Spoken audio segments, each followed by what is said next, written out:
Welcome to lesson 47. I think it's 47. Yeah, welcome to lesson 47 and 48 of Digital Marketing 3. So this is the last session for this week, and I hope you are going to enjoy these lessons as you celebrate your Freedom Day as well as the Workers' Day to those who are working. So we are continuing with the source stack framework. In the previous lesson, we spoke about setting the goals and objectives. So we are continuing with that, with those series of setting the goals and objectives. I mentioned to you in the previous lesson that whenever you are coming up with the objectives for Digital Marketing 3, you need to consider the revenue that you are going to get out of that. So be it to increase the reach, be it to have more numbers of followers. At the end of the day, it needs to generate more revenue for the business or have better profit for the organization. Now, with this lesson, we are going to talk about SMART objectives. So setting SMART objectives. You realize that this series for these lessons are actually helpful to you when you're doing your F2 assignment. So that's why I had to take you guys a bit back and look at strategy planning before we continue again to formulating strategy. So SMART is an easy to recall acronym that is used to assess the stability of objectives. So once you have come up with those objectives that we mentioned in lesson 46, be it to generate more online revenue, be it to get a number of more followers, and whatever the reason that can be, you then need to use the SMART criteria to assess the suitability of your objectives. So SMART criteria actually assesses whether your objectives are realistic and are compatible with what you want to achieve. So SMART will ask how specific your goal is. Is it specific to a certain product if you are a brand? Or is it specific to a certain target audience? Is it specific to the segment, to the area? So one way or the other, you need to define how specific is your objective. You also need to define how measurable is your objective. So if your objective is to graduate from Digital Marketing 3 at the end of the year, you need to be able to measure your progress. Or else, if you don't measure that progress, you are not going to graduate. So you do your F1 and you realize that your F1, you got 42%. So that measure will tell you that you need to pull up your socks. You do your F1 and you get 80%. That measure will give you comfort that you are on top of things when it comes to your goal. So one or the other, you need to be able to measure the progress and to measure the impact that the goal is going to have to the business. The next one will be actionable. Actionable can also stand for achievable. So can we really achieve this goal? Is it something that you can put in practice, or is something that is only on paper? Because sometimes you can come up with goals that are not actionable. They sound so sexy, they sound so good when everything is put on paper, but you cannot have a thorough action on these goals. How achievable are they? So instead of actionable, you can also use the word achievable there. Is it something that you can actually measure and be able to achieve it? So as you can see, measurable and actionable go hand in hand. Then after that, you need to ask yourself, how relevant is this? Relevant to who? How relevant is it to both you and the customer? This objective, how is it going to bring more money? How is it going to generate more revenue for the company? How is it going to give you a competitive advantage over your competitors? So however relevant you think a specific objective is, you need to motivate that. There can be many justifications to consider when thinking about an objective, and its relevance will actually show its impact on the entire strategy. So relevance is also important. Remember, SMART criteria actually gives you an opportunity not to waste resources, not to do something that you can never achieve. So the SMART criteria gives you a hint on how you are going to direct all your resources, how you are going to direct all your efforts, how you are going to direct all the skills on a specific strategy. Otherwise, if you do not have a SMART criteria, it will be difficult to put something into practice, something that you cannot measure, something that is not specific, something that is not relevant, something that is not even time bound. So SMART criteria is actually important because it will also gives brains enough motivation to pursue a certain strategy. So time related, everything is time related because we live in a world where everything is constantly changing. The societies that we live in are dynamic. What was happening today is not going to happen tomorrow. Or what was happening today is actually something that did not happen the day before. So things are changing, especially considering the technological advancements that are happening in industries. You know, today you are using Facebook, tomorrow you realize that there's TikTok. Today you are using TikTok, a week after you realize that there's Telegram. You know, so there are so many platforms, so many technologies, so many innovations that are happening there. So we need to make sure that whatever objective that you're coming up with should be time related, should be time specific. How long is it going to be this strategy? Is it going to be 2 months or is it going to be 1 month? At what time do you need to actually deliver the strategy? In winter or in summer? How many years is it going to take this? So all those things you need to consider. You need to consider the season, because season is also time, an aspect of a period of a time. You need to consider the number of months. You need to consider the number of years. You know, some objectives can recur here and there, but if you want to achieve something that is more viral, you need to think about the time. Because sometimes when you post something in the morning, it can be more viral than something that you post at night, or vice versa. So when you're coming up with the time frame for the strategy, you need to be very careful. You need to have thorough research to assess whether the objective is going to be good timing or bad timing. We've heard several times people saying that I'm not in the right space, you know, approach me some other time. So it means that it's bad time. We've heard people saying that it's too late. We've heard people saying that it's too soon. So your time specific for a for your objective is needs to consider whether it's good timing or it's bad timing, too late or too soon. Also think about the seasons. You know, if you are selling something that is more related to summer, can you run a campaign in winter?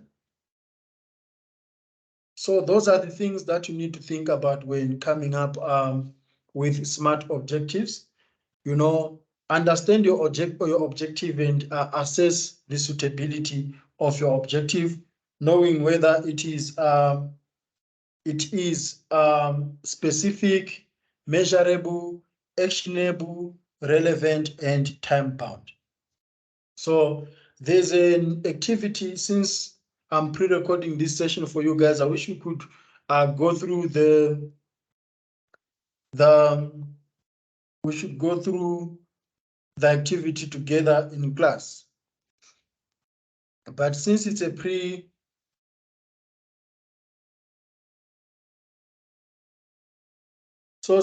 pre-record, I'd like you guys to just spend your long weekend or to just spend your time doing that activity. It can also help you to formulate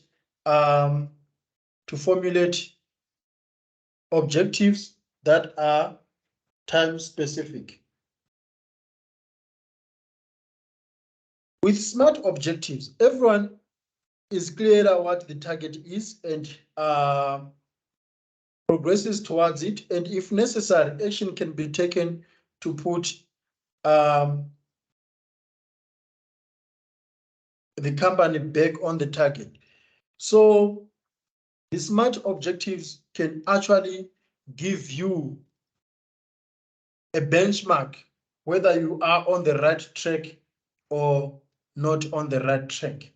For smart digital marketing objectives for an online presence such as a website or mobile application, it is important to measure traffic, value, and costs. Remember as well, traffic, value, and costs are even time sensitive. You realize that the traffic that you measure in May cannot be the same as the traffic that you measure in June or that you measure in summer. The same with value, the same with cost. But at the end of the day, you need to be able to use these and see how specific they are, how measurable they are, how achievable they are, how relevant they are, and how time-bound they are. Then we have got the VQVC mnemonic. So applying the VQVC mnemonic is a technique used to test whether the businesses are using the right types of goals and measures. So VQVC stands for volume measures. So it applies to traffic, the volume that you get on your digital assets, such as your social media accounts or your website or your mobile application. So remember, guys, volume and traffic here, these are the terms that are related specifically to digital platforms, not the traffic that you get on the roads or the congestion that you get. But remember, the same congestion that you get on the roads can also be the same when it comes to the visitors using your website or visitors interacting with your website or the downloads that people are having on your mobile applications and so on. So you can use value measures and you can also use cost measures. Yes, I've always discussed this in class that people, when I asked you guys, what is it that you're going to do in marketing, the career path that you're going to choose? Most of you guys mentioned that you're going to be social media managers. And I know that you think, oh, because you're good with your social media account, it will be easier to just manage a social media page for a company. No, there are lots of metrics that you need to analyze and assess there. And based on your assessment, you then need to come up with strategies that will improve the measures if the analytics are poor, or strategies that are going to sustain the analytics that are good. At the end of the day, you do not want the graph to fall. So you are going to assess the volume. You are going to be talking the language of CTR. You are going to talk the language of clicks. You are going to use the language of impressions and so on. So these are things that you need to consider when managing digital assets. Frameworks for setting objectives. A significant challenge of objective setting for digital marketing is that there will potentially be many different measures, and these will have to be grouped to be meaningful and presented on performance dashboards. Some larger brands will identify objectives for digital marketing initiatives that are consistent with existing business measurement frameworks, e.g., the balanced scorecard. The balanced business scorecard is well known and widely used framework, and it can be helpful as a guide. Then you need to go through the examples of internet marketing objectives within a balanced scorecard framework. I'm sure it is available in your textbook. Again, it could have been better if we discussed this in class rather than me narrating and reading through the table. I always find it good when students can also apply their minds and think about how these objectives within the balanced scorecard framework for transactional e-commerce can help brands like Takealot, brands like Shein, brands like Superbalist. Indicators. Remember, there is a question that asks you to come up with performance indicators, and I'm sure these slides are going to help you when answering to that question. Specific performance metrics are used to evaluate and improve the efficiency and effectiveness of a process. Key performance indicators are a special type of performance metrics that indicate the overall performance of a process or its sub-processes. The total online sales figures can be used as a KPI. A KPI can be independent on the performance drivers such as number of site visits or average order value. So whenever you have got an objective, you need to measure the progress of that objective. By measuring the progress of that objective, it gives you an opportunity to reevaluate the objective or to sustain what you are doing good. So performance drivers would give you hints whether you are doing well or you are not doing well. And soon you see this through KPIs, leading and lagging performance indicators. When developing goals and measurement systems used to review and improve performance of digital channels, it is also helpful to consider which ones are leading and lagging performance indicators. Trends should be identified within these. For example, are they increasing or decreasing year on year or compared to the previous week, month, or average for a recent period? This is very important, guys. If there's something that you measured last year, or if there's something that you measured 2 years ago and you measuring something now, you can be able to compare the figures and see whether there's been an increase or there's been a decrease. Companies do that year-on-year basis. Companies do that month-on-month basis. Some can even do day-on-day or week-on-week. It's better to compare Monday last week with Monday this week. Compare Tuesday last week with Tuesday this week. So you can be able to see the trends. On Tuesday, I had 2 students who came to class. While is this Tuesday, I've got 1 student who's coming to class. What is it that is happening on Tuesdays that is making this trend look like this?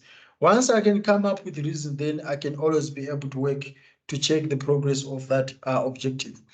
A leading performance indicator is a metric that is suggestive of the future performance. Think of the amber preceding the green light or the lights on a short time scale.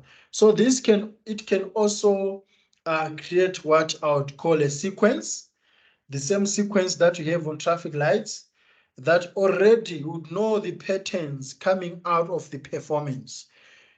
The same way you do with traffic lights, from green, it goes to amber, from amber, which is orange, it also goes to red. So it can become a sequence, and once that sequence is broken, you can actually know that something is wrong and you need to rework on the objectives.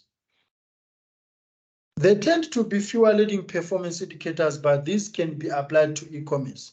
So you can have repeat sales metrics, customer certification, sales trends compared to market audience trends. So as much as you guys order something on Takealot and Superbalist and you think it ends there from their side, there are so many tools that they are using on their side to track the performance, to have the KPIs that will determine the future sales, that will also determine whether they are achieving their goals or not.